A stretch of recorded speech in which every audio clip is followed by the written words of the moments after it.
여러분은 혹시 이런 생각을 해본 적이 있나요? 전 세계에서 가장 부자 나라가 어디일까? 미국? 중국? 아니면 독일이나 일본 같은 선진국들? 뉴스에서 GDP라는 말을 너무 자주 듣지만 정작 이게 내 삶과 어떤 관련이 있는지, 또 왜 어떤 나라는 땅도 좁고 인구도 적은데 경제 규모가 더 큰지 이해하기 어려웠던 경험이 한 번쯤은 있으실 겁니다. 예를 들어 독일은 인구가 겨우 8천만 명인데도 훨씬 넓고 인구도 많은 나라들보다 경제 규모가 큽니다. 이게 어떻게 가능할까요? 여기엔 우리가 경제 뉴스를 볼 때마다 마주하는 GDP라는 지표가 핵심 역할을 하고 있어요.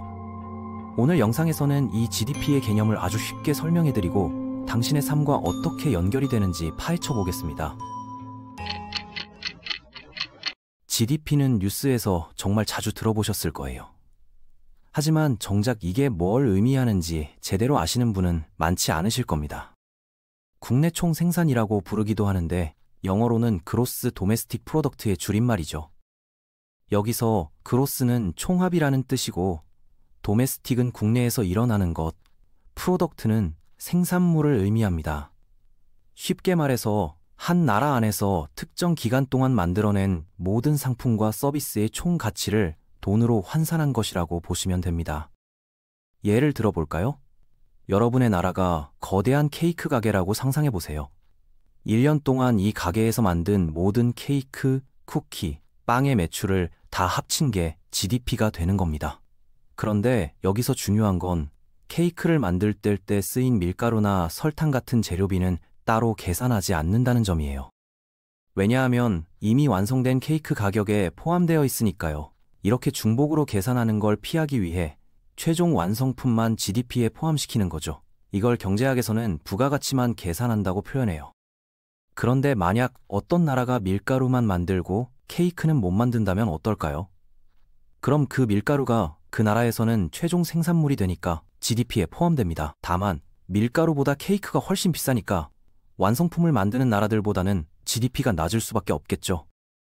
또 하나 흥미로운 점은 누가 생산했느냐가 아니라 어디서 생산했느냐가 중요하다는 겁니다. 예를 들어 한국 사람이 미국에 가서 치킨집을 열었다면 그 치킨집에서 나오는 수익은 미국 GDP에 포함되는 거예요.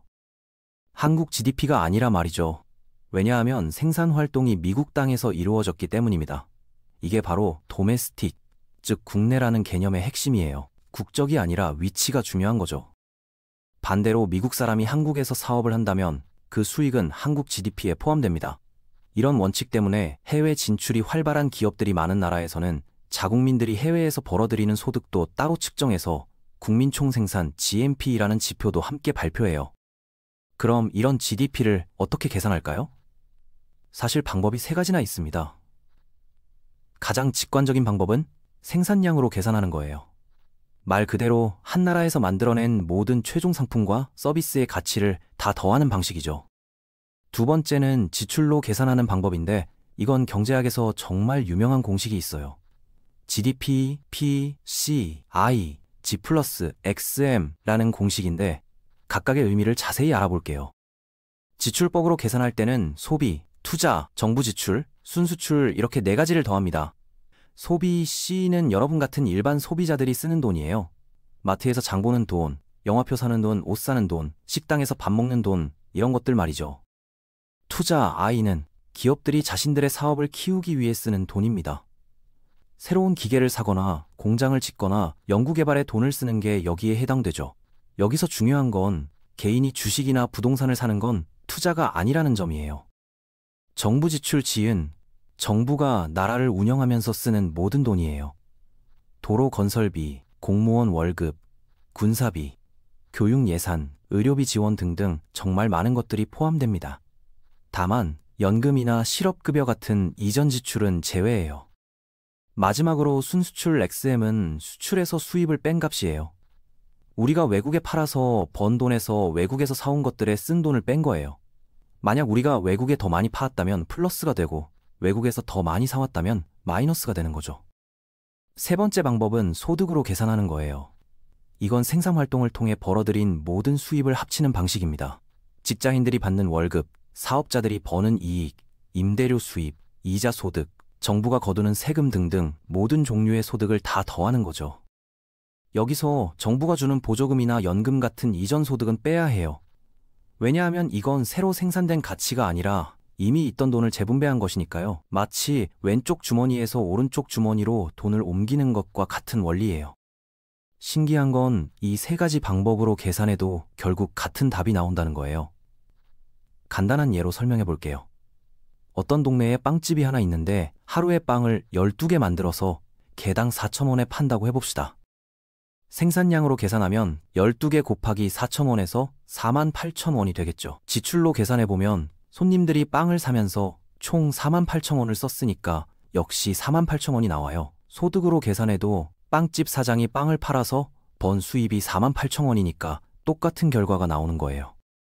이걸 경제학에서는 삼면 등가의 원리라고 부르는데 한 나라의 전체 생산량, 전체 지출, 전체 소득은 항상 같다는 의미예요. 생각해보면 당연한 거죠.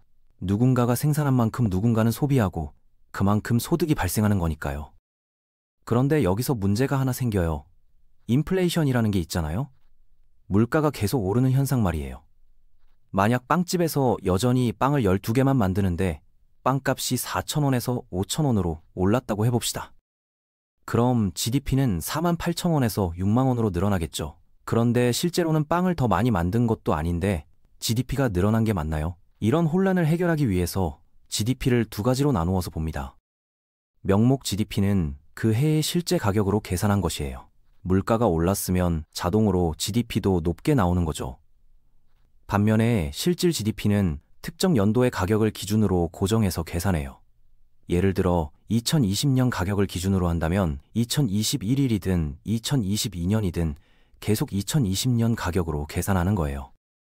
그러면 물가 상승의 영향을 제거하고 진짜로 생산량이 늘었는지 알 수 있어요. 경제학자들이나 정부에서는 보통 실질 GDP를 더 중요하게 봅니다. 왜냐하면 이게 경제의 진짜 성장을 보여주거든요. 명목 GDP만 보면 물가 때문에 착각할 수 있어요. 마치 다이어트를 하는데 체중계가 고장나서 매일 몸무게가 늘어나는 것처럼 보이는 것과 비슷하달까요? 실제로는 살이 빠지고 있는데 말이에요. 경제 성장률을 발표할 때도 보통 실질 GDP 기준으로 해요. 한국은 올해 실질 GDP가 작년보다 3% 증가했다고 하면 물가 상승분을 제외하고도 실제 생산량이 3% 늘어났다는 뜻이에요. 그럼 이제 나라별로 GDP를 비교할 때는 어떻게 해야 할까요? 각 나라마다 화폐 단위도 다르고 물가 수준도 다르니까 단순히 숫자만 비교하면 안 되잖아요. 이를 위해 두 가지 중요한 개념이 있어요. 첫 번째는 구매력 평가 GDP, 줄여서 PPGDP라고 부르는 거예요. 이게 뭐냐면 같은 물건을 사는데 드는 비용을 기준으로 환율을 조정하는 거예요. 예를 들어 한국에서 햄버거 하나가 6,000원이고 미국에서는 3달러라고 해봅시다. 지금 환율이 1달러에 1,300원이라면 미국 햄버거는 한국 돈으로 3,900원인 셈이에요. 그런데 실제로는 똑같은 햄버거인데 가격이 다르죠? PPP는 이런 차이를 보정해주는 거예요. 실제 구매력을 기준으로 환율을 다시 계산하는 거죠. 그래서 PPP 기준으로 GDP를 비교하면 각 나라 국민들이 실제로 누리는 경제적 풍요로움을 더 정확히 비교할 수 있어요. 특히 개발도상국들은 물가가 싸니까 PPP로 계산하면 GDP가 높게 나오는 경우가 많아요. 유명한 예로 빅맥 지수라는 게 있어요. 맥도날드의 빅맥 가격을 전 세계적으로 비교해서 각국 화폐의 실제 구매력을 측정하는 거죠. 스위스에서는 빅맥이 7달러, 인도에서는 2달러라면 실제 구매력은 환율보다 훨씬 다를 수 있어요. 두 번째는 1인당 GDP예요. 이건 정말 중요한 개념이에요. 나라의 전체 GDP를 인구수로 나눈 것이거든요. 예를 들어 싱가포르는 인구가 약 570명밖에 안 되는 작은 나라예요. 반면 인도네시아는 인구가 2억 8천만이 넘죠. 전체 GDP로 보면 당연히 인도네시아가 싱가포르보다 훨씬 클 거예요. 사람이 많으니까 당연하죠. 그런데 1인당 GDP로 보면 완전히 다른 그림이 나와요. 싱가포르는 1인당 GDP가 명목 기준으로 약 8만 5천 달러, PPP 기준으로는 무려 13만 달러가 넘어요. 반면 인도네시아는 1인당 GDP가 명목 기준으로 약 4,800달러, PPP 기준으로 1만 5천 달러 정도예요. 엄청난 차이죠. 이래서 사람들이 싱가포르를 부유한 나라라고 하는 거예요.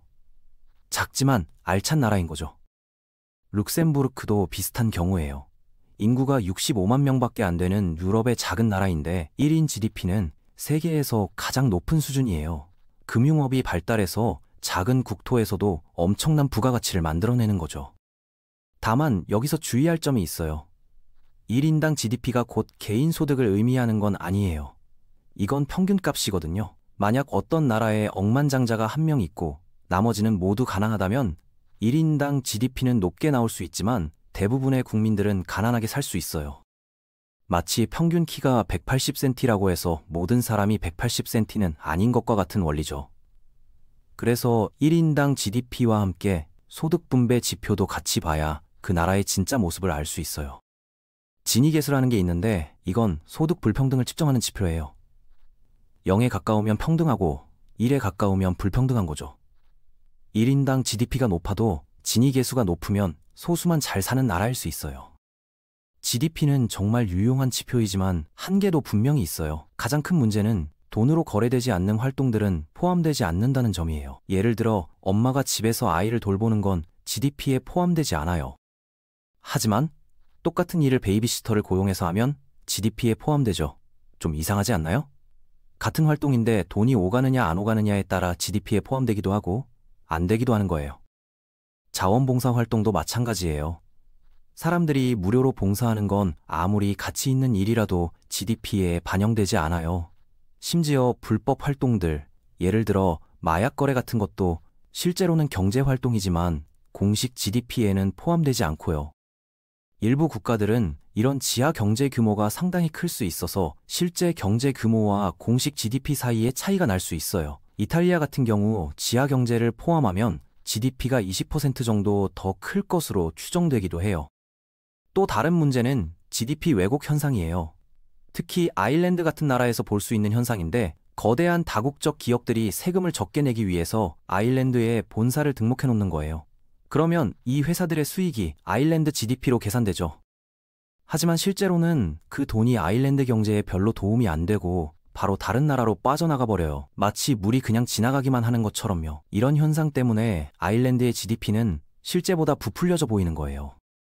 수치상으로는 엄청나게 부유한 나라처럼 보이지만 실제 아일랜드 국민들이 체감하는 경제적 풍요로움과는 차이가 있을 수 있죠. 이런 걸 보면 GDP만으로는 한 나라의 진짜 경제 상황을 완전히 파악하기 어렵다는 걸 알 수 있어요. 네덜란드나 룩셈부르크 같은 나라들도 비슷한 문제가 있어요. 조세 회피처 역할을 하면서 실제 경제 활동보다 GDP가 과대평가되는 경우가 있거든요. 이런 걸 더블 아이리시나 더치 샌드위치 같은 기법이라고 부르기도 해요. 더 심각한 문제는 GDP가 삶의 질을 제대로 반영하지 못한다는 점이에요. 아프리카의 적도기니라는 나라를 예로 들어볼게요. 이 나라는 1인당 PPP, GDP가 약 1만 8천 달러로 아프리카에서는 상당히 높은 편이에요. 수치만 보면 꽤 부유한 나라처럼 보이죠. 하지만 현실은 완전히 달라요. 인구의 약 75%가 빈곤선 이하에서 살고 있어요. 평균 수명도 58세밖에 안 되고 유아 사망률도 높고 교육 수준도 낮아요. 왜 이런 일이 생길까요? 적도기니는 석유가 많이 나오는 나라예요. 그런데 이 석유 수익이 정부와 일부 권력층에게만 집중되고 일반 국민들에게는 거의 돌아가지 않는 거예요. GDP는 높지만 불평등이 극심한 거죠. 이래서 GDP가 높다고 해서 모든 국민이 잘 사는 건 아니라는 걸 알 수 있어요. 마치 평균 연봉이 1억 원이라고 해서 모든 직장인이 1억 원을 받는 게 아닌 것처럼 GDP도 평균값의 함정에 빠질 수 있는 거예요. 환경 문제도 GDP의 맹점 중 하나예요. 예를 들어 어떤 나라가 숲을 다 베어서 목재를 수출했다고 해봅시다. 그럼 그 해의 GDP는 높게 나올 거예요. 하지만 숲이 사라져서 생기는 환경 피해, 미래 세대가 입을 손실 같은 건 GDP에 반영되지 않아요. 심지어 나중에 환경 오염을 정화하기 위해 돈을 쓰면 그것도 GDP의 플러스로 계산되죠. 좀 이상하지 않나요? 환경을 파괴해서 GDP가 올라가고 다시 환경을 복구해서 또 GDP가 올라가는 거니까요. 후쿠시마 원전 사고나 엑손 발대즈호 기름 유출 사건 같은 환경재해가 일어나면 복구 비용 때문에 오히려 GDP가 증가하는 경우도 있어요. 이런 걸 보면 GDP가 진정한 발전을 제대로 측정하지 못한다는 걸 알 수 있어요.